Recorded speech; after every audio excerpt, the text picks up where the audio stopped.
Hi friends, welcome to my channel. இன்னைக்கு நம்ம சேனல்ல வந்து ஈஸியான நன்னாரி சர்பத் எப்படி செய்யறதுன்னு பார்க்க போறோம். வாங்க பார்க்கலாம். அதுக்கு ஃபர்ஸ்ட் ஒரு லெமன் எடுத்துர்க்கேன். அதை ரெண்டா கட் பண்ணி பிழிஞ்சு எடுத்துக்கலாம். நீங்க இப்ப ஃபர்ஸ்ட் டைம் நம்ம சேனலை பார்க்கறீங்கன்னா மறக்காம Subscribe பண்ணி வச்சுக்கோங்க. பெல் ஐகானையும் கிளிக் பண்ணிக்கோங்க. அப்பதான் நான் டெய்லி போடுற வீடியோஸ் உங்களுக்கு வரும்.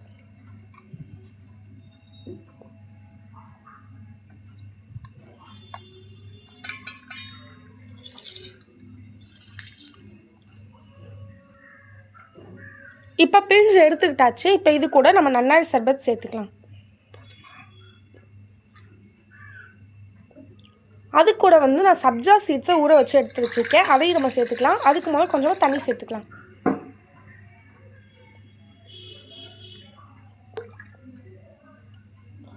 அவ்வளோதான், ஈஸியான டேஸ்டியான நன்னாரி சர்பத் ரெடி ஆயிடுச்சு. நீங்களும் இதை செஞ்சு பார்த்துட்டு எப்படி இருந்துச்சுன்னு கமெண்ட்டில் சொல்லுங்கள். இப்போ நம்ம இதை சேர்ந்து குடிச்சிடலாம். மறக்காமல் இந்த வீடியோவுக்கு லைக் பண்ணிக்கோங்க. நிறையா பேருக்கும் ஷேர் பண்ணுங்கள்.